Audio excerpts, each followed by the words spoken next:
capítulo 4, desde el versículo 2.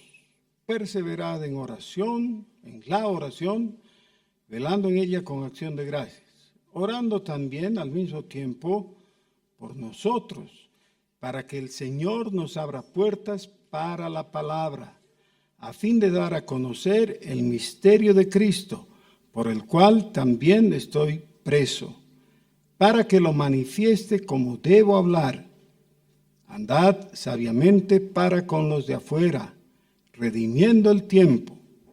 Sea vuestra palabra siempre con gracia, sazonada con sal, para que sepáis cómo debéis responder a cada uno. Oremos. Te rogamos, Señor, que tú abras nuestro entendimiento y atinjas nuestra voluntad, que nos mueva, Señor, a obedecerte. En el nombre de Jesús.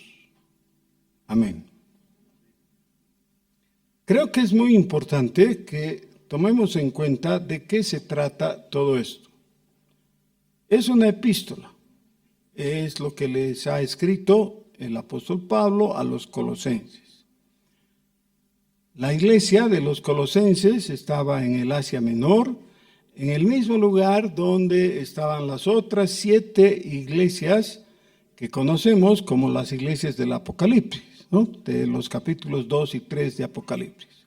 Así que es esa región, es ese tipo de gente. Es la región, como ya dije, del Asia Menor, que ahora es la parte occidental de Turquía. El apóstol Pablo, en su segundo viaje misionero, llegó a las cercanías de ahí y quiso ir al Asia, un lugar del cual se sabía mucho, pero que él todavía no había estado. Pero dice que el Espíritu le impidió ir ahí. Entonces siguió su camino hasta Troas, y en Troas tuvo una visión y el mandato del Señor para cruzar el mar a Europa, y llegó a Macedonia. En el tercer viaje misionero, otra vez siguió la misma ruta y estando ya en Europa, volvió a esta región del Asia Menor con la ciudad principal, Éfeso. Es muy interesante porque es a las iglesias de Éfeso y de Filipos, que es en Macedonia, ¿no? Y ahora Colosas, que se dirige y que forman esta parte tan rica del Nuevo Testamento con las epístolas de Pablo, lo que se conoce como las epístolas carcelarias. Epístola a los Efesios, a los Filipenses, a los Colosenses. Bueno, estas son muy importantes para la formación de toda la doctrina cristiana. Cada una de ellas, cada una de estas epístolas tiene una preocupación en la mente del apóstol que se nota claramente si uno lee con atención. Les escribe a los Efesios, que es la epístola más larga, tiene 6 capítulos, y a ellos les expone toda la doctrina de la salvación y de la iglesia. Les escribe a los Filipenses y les expone la doctrina de la vida cristiana, el valor de la vida cristiana y la esperanza de la otra vida. Y cuando les escribe a los Colosenses, ahí entra al punto neurálgico de toda la doctrina, que es la cristología. ¿Se acuerdan? Hemos visto en el capítulo 1 de Colosenses que después de haberles hecho unas explicaciones introductorias, llega al versículo 15 y hablando de Jesucristo dice: Él es la imagen del Dios invisible. Y hemos explicado lo que eso significa, pero necesitamos redondear ese concepto, es muy importante. Los griegos, y conste que todos estos de los que estamos hablando eran griegos. Algunos no griegos de Grecia, por ejemplo, Colosas no era en Grecia, era en Turquía, en la actual Turquía, pero eran griegos, eran tan griegos como los de Grecia, ¿ya? De cultura, y también había un parentesco, había un comercio muy activo entre ellos. Los griegos tenían algunas cosas de qué enorgullecerse. Posiblemente lo que ha perdurado hasta nuestros días y que todavía admiramos es su arquitectura. Todavía hay algunos de los grandes templos paganos que permanecen, algunos de ellos en buen estado todavía los usan. Algunos solo en ruinas, pero por las ruinas se puede reconocer qué grandeza alcanzaron esos pueblos al edificar cosas tan magníficas. Solo que, claro, decimos, pero para dioses paganos, sí, para sus dioses.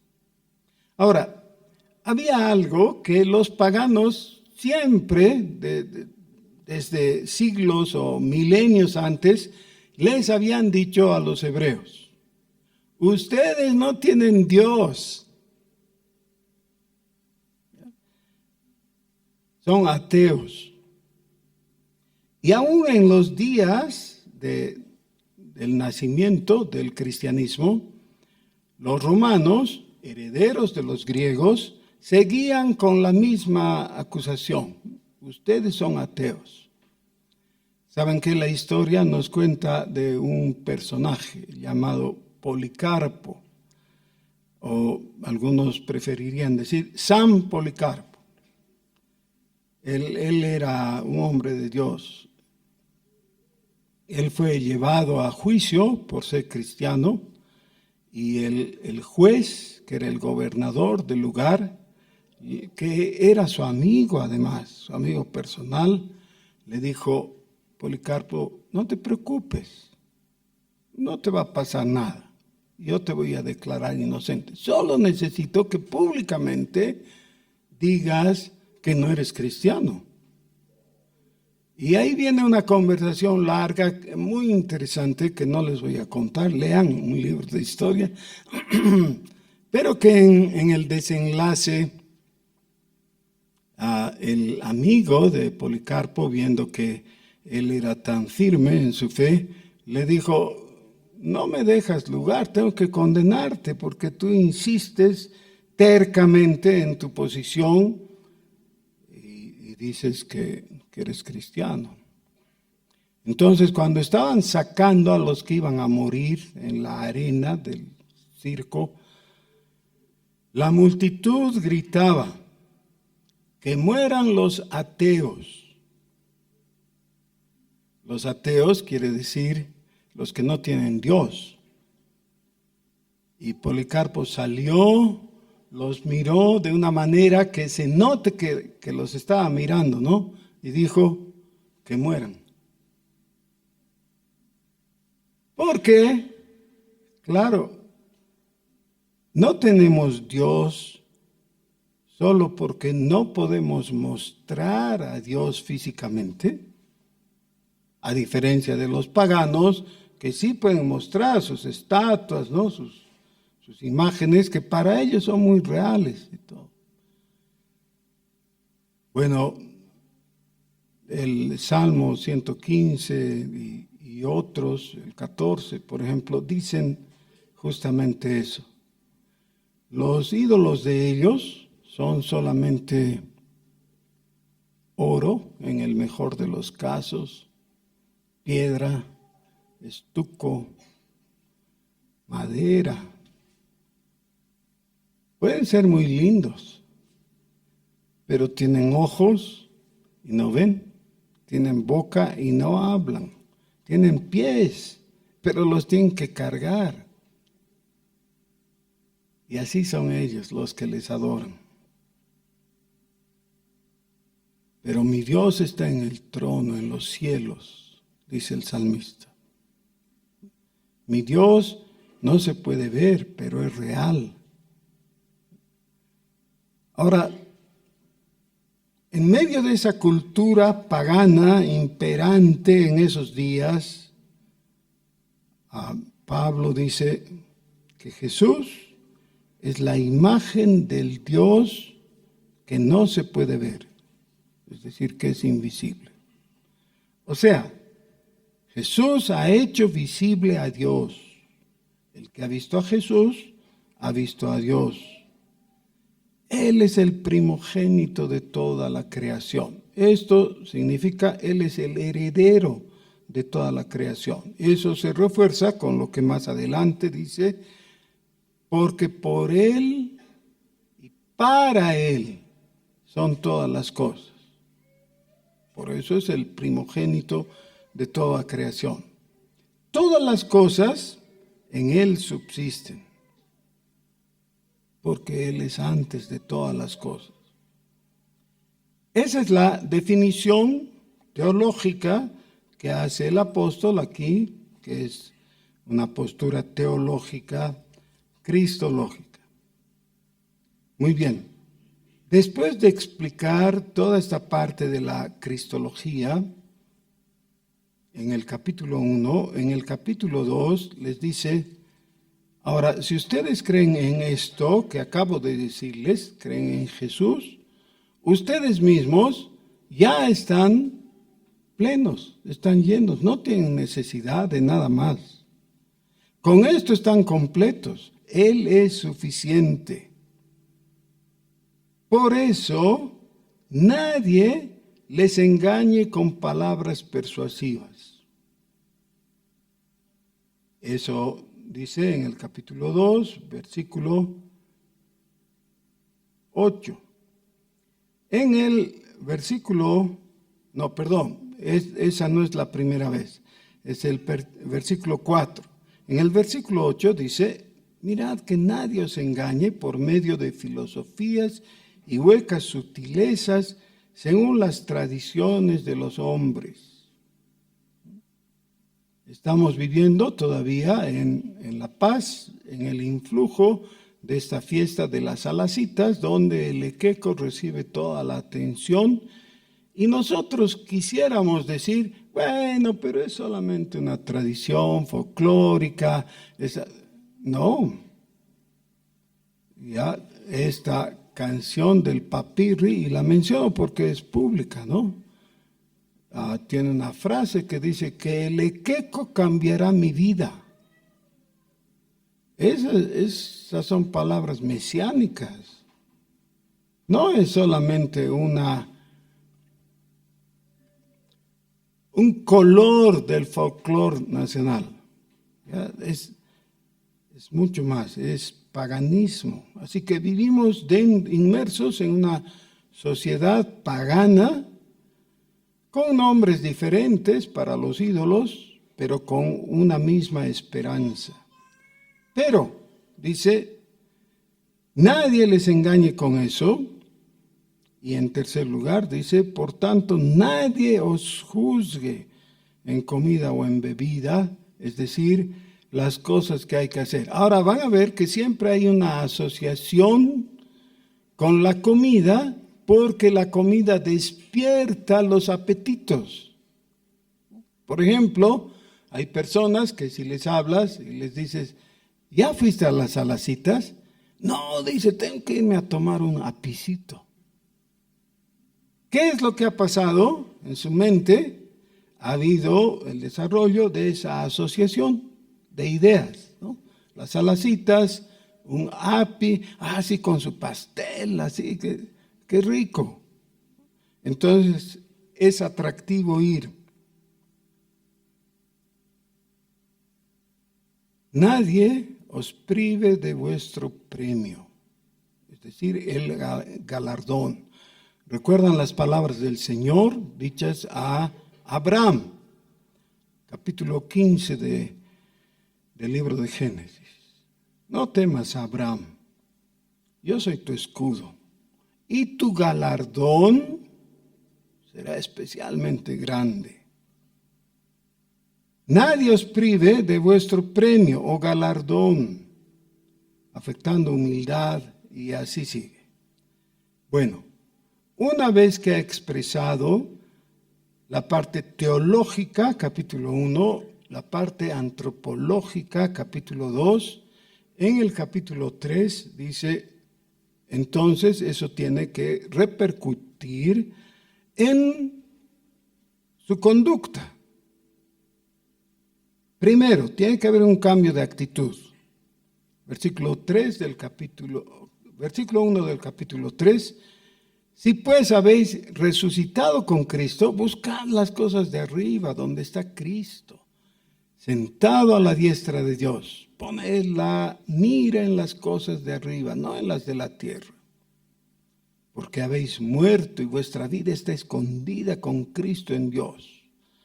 Cuando Cristo vuestra vida se manifieste, entonces vosotros también seréis manifestados con Él en gloria. Y ahí los dos aspectos, teológico y antropológico, se juntan, confluyen y vienen las instrucciones.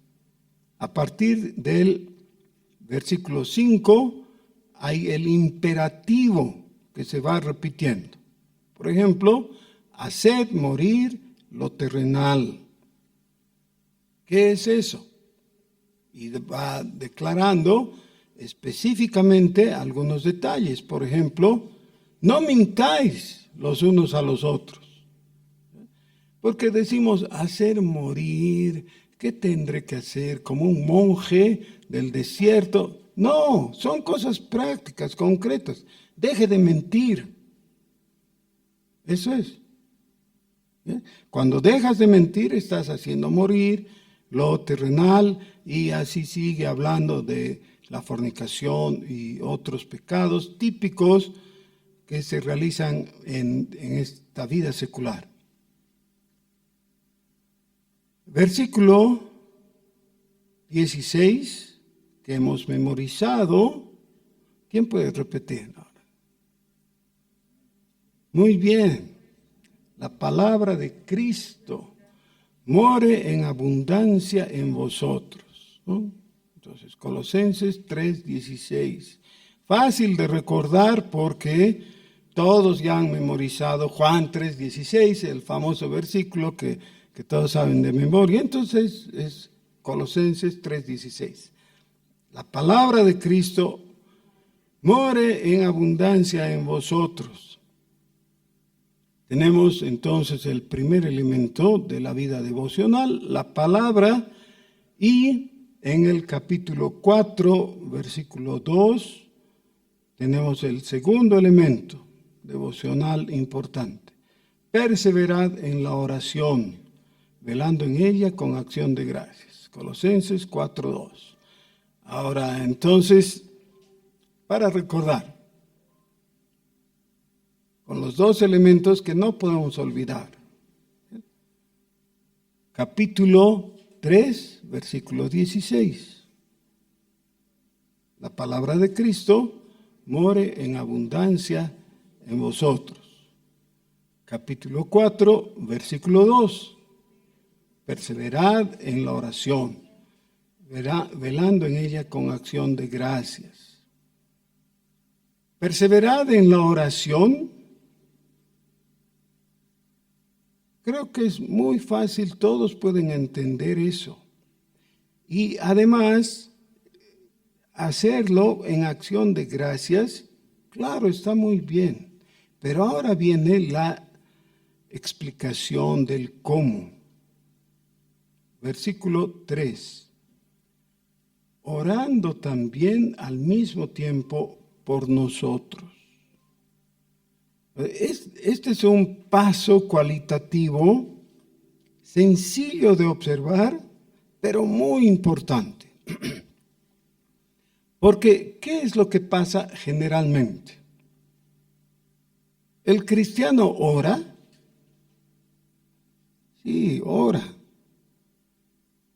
Sale de su casa, tiene que ir a su oficina, no haya transporte, y entonces ora, ¿no?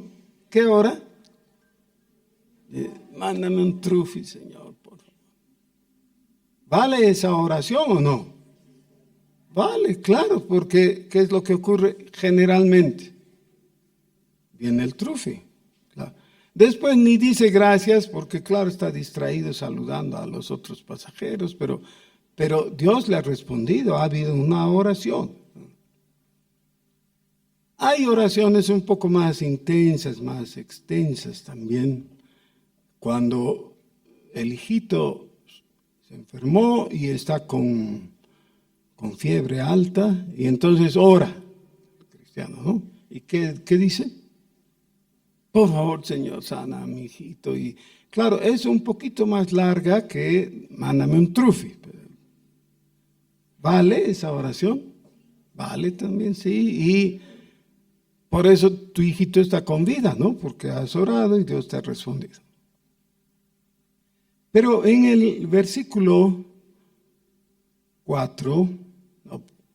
3, dice, ahora vamos a dar ese paso cualitativo que es dejar en la oración de pensar en ti y en tus propios asuntos y problemas y necesidades.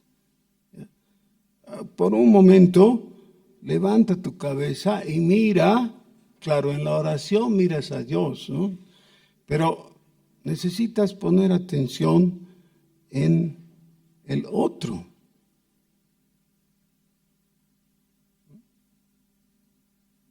Ora por mí.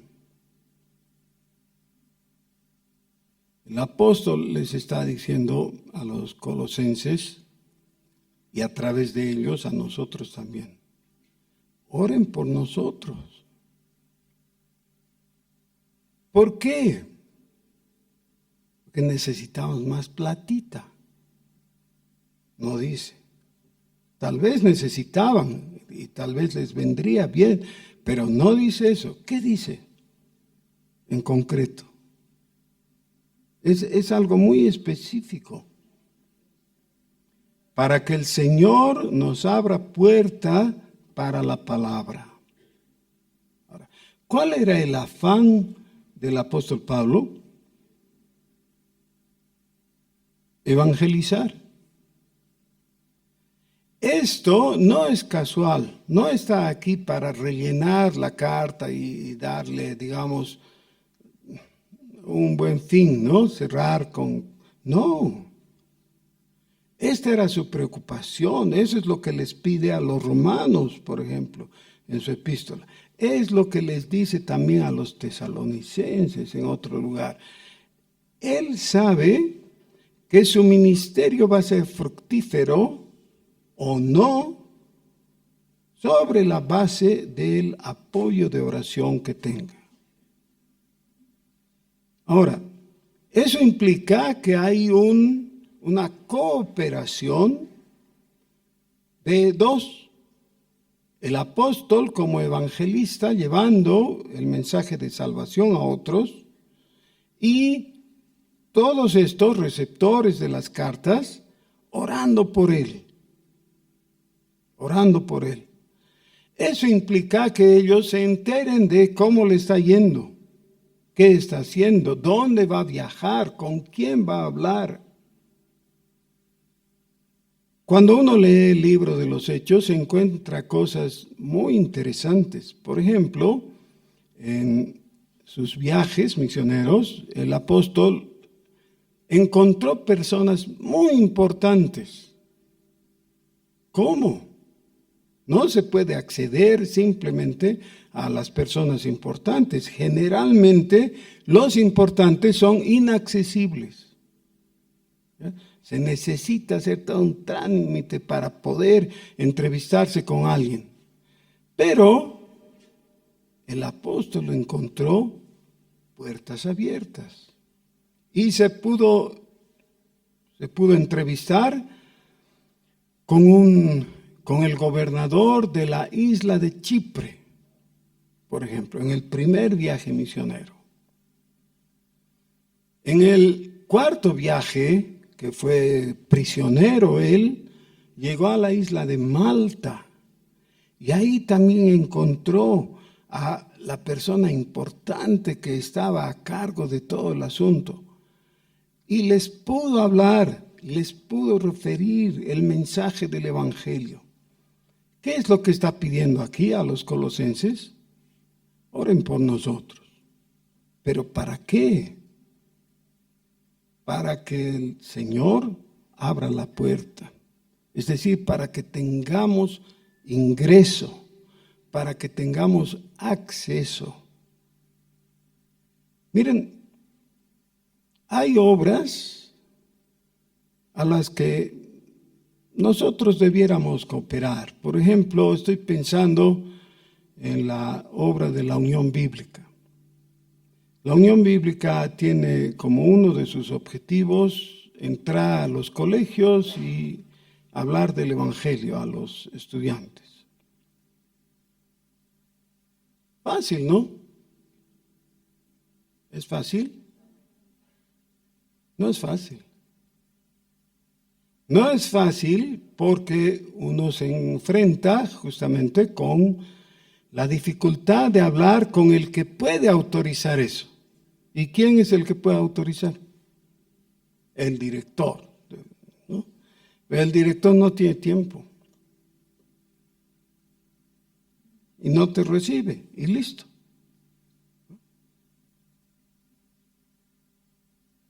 ¿Qué podemos hacer?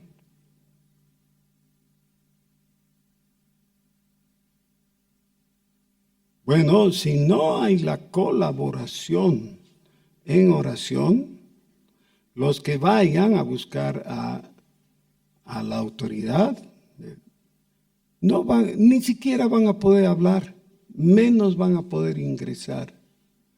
Ahora, fíjense ustedes, el gobierno ha seguido todo un proceso de enseñanza a los profesores y directores y todo, para guiar la educación hacia el indigenismo y el paganismo y todo eso. ¿Saben, no? ¿Eso?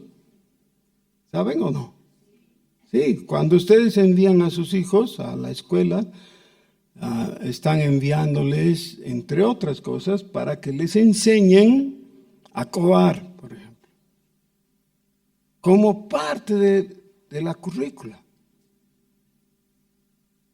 Claro, entonces ustedes creen que las personas que han propugnado eso están felices de que alguien lleve el Evangelio. No, claro. Tenemos la lucha perdida, pero hay que orar. Eso es lo que está diciendo. Los desafíos que enfrentó Pablo eran más difíciles. Nosotros tenemos retos pequeños en comparación. Pablo aspiraba a poder hablar con el César para testificarle. Lo hizo cuando pudo, a su tiempo, con gobernadores, con altos ejecutivos del imperio. ¿Lo hizo? Sí. Al punto que el mismo gobernador Félix le dijo: por poco me persuades de ser cristiano. Quiere decir que hubo una conversación profunda y extensa. Pero nada de eso se puede realizar sin el respaldo en oración. Entonces, ¿qué es lo que nos está diciendo? ¿Debemos orar por nuestras necesidades y todo eso? Sí, pero no solo por eso. Debemos orar por otras cosas, y la primera de ellas es interesarnos en la obra misionera, en la obra de evangelización, en el hecho de que hay personas que hacen cosas que quizás nosotros no hacemos. Tenemos en la iglesia un grupo que se llama, ellos han escogido llamarse de misericordia. y de evangelización. Y van al hospital de noche a atender, a tratar con las personas que están enfermas y con los familiares. Y les llevan auxilio, les ayudan y les llevan la palabra, ¿no? ¡Qué bien! Un voto de aplauso. No quieren, ni voy a decir los nombres por ahora, ¿ya? No se trata de eso, de aplaudirles o de admirarlos, así. Se trata de que apreciemos que si alguien está haciendo algo, nosotros digamos, ya, no puedo hacer todo, puedo estar en una cosa o en otra, pero no en todas, pero puedo orar por esas cosas. Puedo orar para que aquel que se ha animado a ir a un viaje misionero encuentre las puertas abiertas. Puedo hacer que el Señor derrame su gracia, porque Dios se complace en la oración. Dios ya quería hacerlo, pero se complace en la oración de los que apoyan su obra. ¿Qué es lo que está pidiendo el apóstol? Dice exactamente, para que lo manifieste como debo hablar. El niño pequeño es escogido para presentarse en la obra de teatro de su colegio. La mayoría de los otros actores son grandes y el pequeñito ha sido incluido. No tiene mucho que aprender y mucho que decir. Es sobre la Revolución Francesa, ¿ya? Y lo que viene después o algo así. Él necesitaba memorizar las palabras. ¡Viva el rey Carlos V! ¿Está bien? Eso era todo. Entonces, todo el tiempo su mamá le hace repetir y él podía decir bien las palabras, ¡viva el rey Carlos V! Perfecto. Llega el día y él se congela porque ve al público y le dicen, ¿no? Que diga, ¡viva el rey! Y entonces por fin se anima y dice, ¡viva el rey Carlos V! Y así pasa, porque era un niño asustado. Muchas veces el predicador es un niño asustado. Carlos Spurgeon, el príncipe de los predicadores, así se lo recuerda, era un predicador inglés que era magnífico. Todavía se guardan los sermones que él predicó, que fueron tomados. En ese tiempo no habían grabadoras y cosas, ¿no? A taquigrafía. ¿Ya? Y cuando después han querido editarlos como libros, entonces han puesto correctores para que trabajen con sus sermones y no había corrección que hacer. Todo era perfecto. ¿Ya? Era un predicador incomparable. Y puso una escuela de predicadores. Tenía un grupo de discípulos a los que les enseñó a predicar. Un día uno de los jovencitos que estaba ahí se acercó a él y le contó, le dijo, creo que voy a abandonar esto. ¿Por qué? Porque cuando salgo a las prácticas tengo tanto miedo que me tiemblan las rodillas y empiezo así a agitarme. Es mucha presión para mí, estoy muy asustado. Y Spurgeon le dijo, cuando dejes de sentirte así, ya no vas a servir. Así sirves, así asustado, así tenemos que estar, porque predicar la palabra es algo tan solemne, tan importante que no puedes salir confiado y como si estuvieras en tu casa. Sí, pero entonces ahí reconoces que necesitas el apoyo en oración. Necesitas que otros estén orando por ti. Alguien dirá, bueno, pero ya pasa el tiempo y se pierde la necesidad. Parece que no. El apoyo en oración siempre es valioso. Fíjense,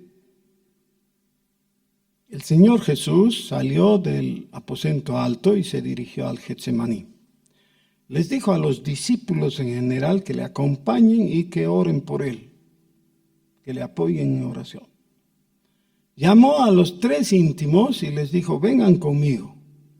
Y en un lugar les dijo, aquí pónganse y oren, apóyenme en oración. ¿Qué hicieron ellos? Se durmieron.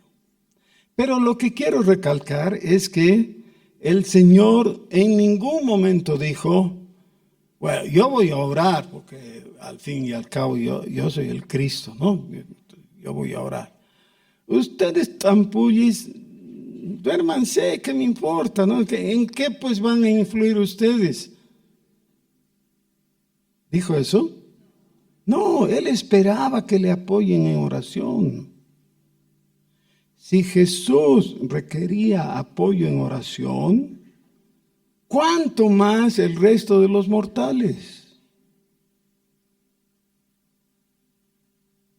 En algunas familias hay una sana costumbre. Cuando el hijo va a salir, la mamá o el papá que están quedando en casa los bendicen.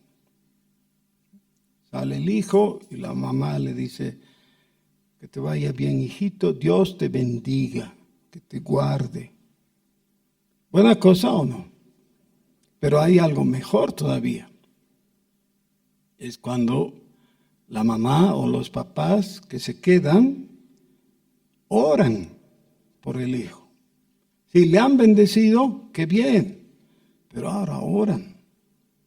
Que Dios le guarde.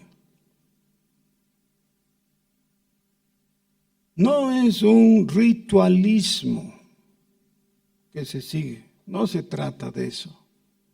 Se trata de reconocer nuestra dependencia delante de Dios. Miren, si hiciéramos una comparación entre nosotros y el apóstol Pablo, tendríamos que reconocer él es un gigante y nosotros unos enanos. No es que era perfecto, pero era realmente sobresaliente. Pero él está pidiendo apoyo en oración. Así de importante es. Para que yo pueda hablar, dice, para que pueda manifestar a Cristo como debo. Para que lo haga bien. Que hayan puertas abiertas. Sí, pero que también una vez que se me abrieron las puertas, yo no me congele y diga, viva Kirlos Canto, ¿no?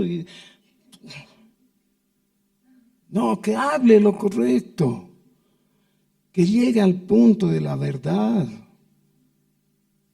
que no desperdicie la ocasión. Por eso, la siguiente exhortación es, andad sabiamente para con los de afuera. Ahora, ha habido una época en que la gente ha pensado que la única forma de ser cristiano correctamente, adecuadamente, es dejar este mundo literalmente e irse al desierto. Ahí ha nacido el movimiento monástico. ¿Ya? Los monjes del desierto. En la ciudad hay mucha tentación, entonces dejo mi casa, mi ciudad y me voy al desierto y ahí sufro penurias, necesidades y dificultades, escasez, etcétera. Pero ahí voy a estar a solas con Dios y me voy a portar bien, etc. Después de miles de experiencias, se dieron cuenta que no había resultado porque el mundo se lo lleva en el corazón. Salieron al desierto, pero no dejaron el mundo en su conciencia. Dios no quiere que nos vayamos al desierto. Dios quiere que en el trato con los otros, con los que tenemos naturalmente contacto, actuemos sabiamente. Y luego viene un gerundio. El gerundio hemos dicho que siempre responde a la pregunta ¿cómo? ¿No es cierto? ¿Cuál es el mandato? El imperativo, andad sabiamente con los de afuera. ¿Cómo? Preguntamos y nos responde, redimiendo el tiempo. La palabra tiempo significa la oportunidad, redimiendo la oportunidad. Dios te da oportunidades. En la vida, en general, suele suceder así. Hay personas que tienen la oportunidad de estudiar en un buen colegio. Hay otros que van al buen colegio y se dedican a la parranda, a todo. No estudian. Lo mismo pasa con la universidad. ¡Qué gran oportunidad! ¡Qué gran oportunidad! Desperdiciada por muchos. Alguna vez surge el caso de que ni sabes cómo te llaman de una empresa y te ofrecen una posición y un sueldo muy apetecibles, ¿no? Pero dicen, no, todavía no voy a trabajar.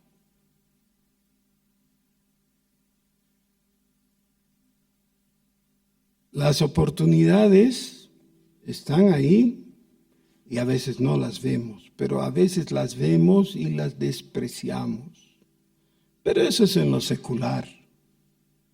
Y uno dice, bueno, no importa, una puerta se abre y otra se cierra. O más bien, una puerta se cierra y otra se abre, así que ¿qué importa? ¿Sí? ¿Qué versículo era ese? Que si una puerta se cierra, otra se abre. Pero he oído a las personas que repiten eso como si fuera la palabra de Dios. Una puerta se cierra, otra se abre, así que no hay problema. Sí, ¿dónde dice eso? No es verdad. La verdad es que Dios te abre puertas y tú necesitas actuar con sabiduría y redimir el tiempo.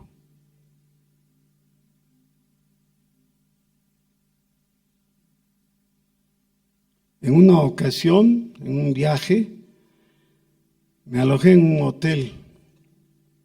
Ese hotel tenía, bueno, es hace tiempo cuando estaban empezando a poner esas chapas electrónicas, ¿no? Entonces había que meter la tarjeta. Yo siempre he sido chambón con esas cosas y nada, no podía.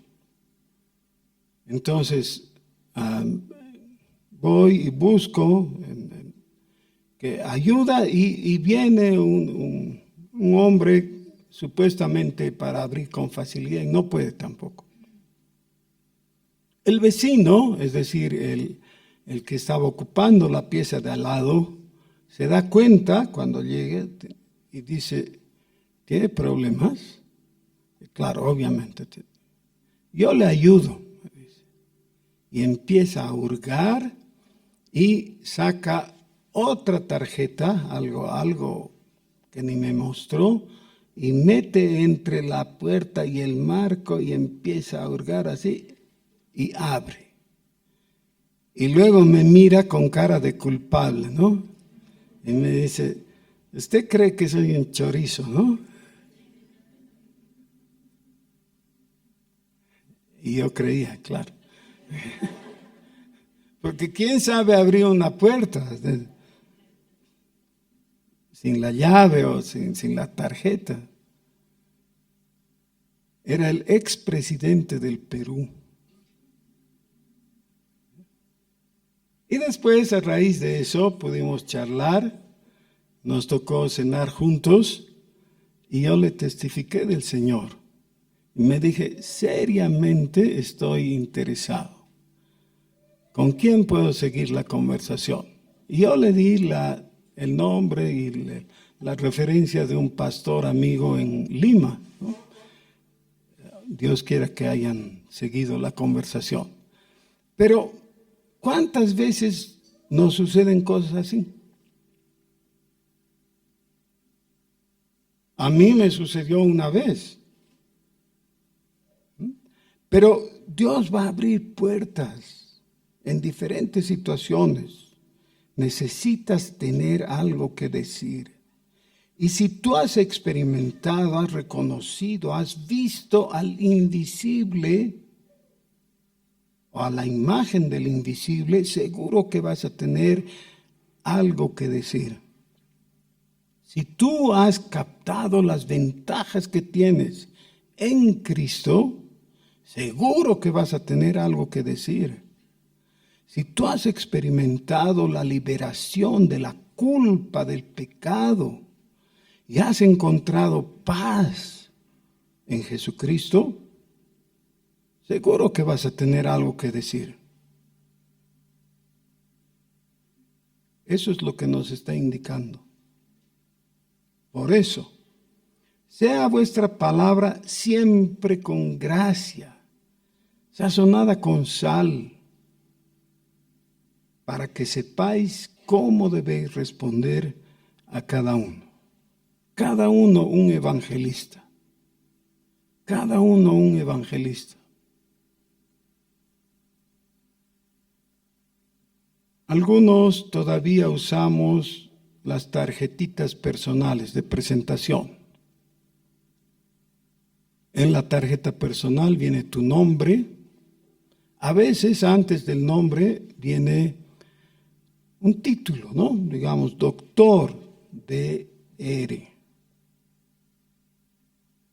A veces licenciado, lo que sea, algo que se muestre que eres una persona de respeto, ¿no?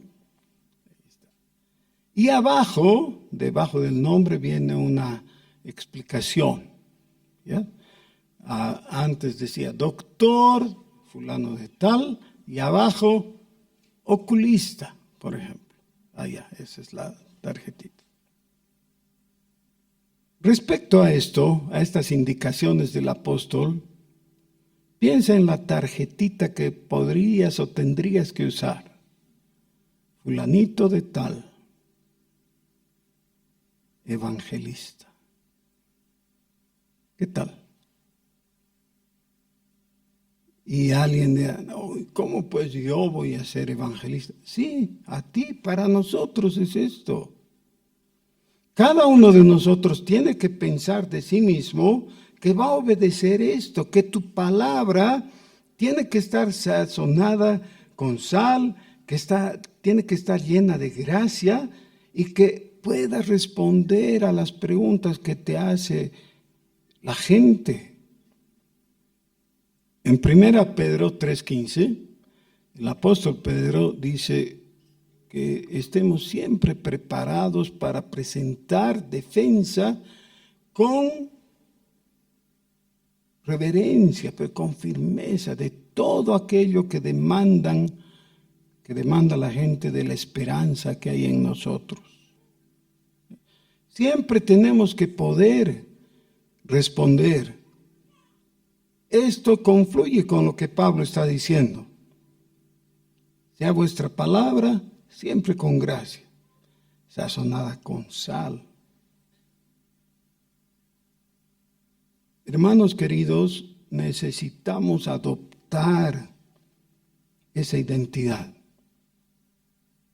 No soy un oyente, no soy un saco de papas puesto ahí sobre la silla. No, soy una persona útil para la causa del reino de Dios, puedo manifestar la verdad de Jesucristo. Soy, di tu nombre, soy evangelista. ¿Oramos? Gracias, Señor, porque tú nos has encomendado una labor, nos has dado una función. Y tú esperas, Señor, que nosotros actuemos como evangelistas. Nos has dado tu espíritu. Nos has dado el conocimiento del evangelio. Úsanos, Señor. Abre puertas para nosotros, para que tu nombre sea exaltado. En el nombre de Jesús. Amén.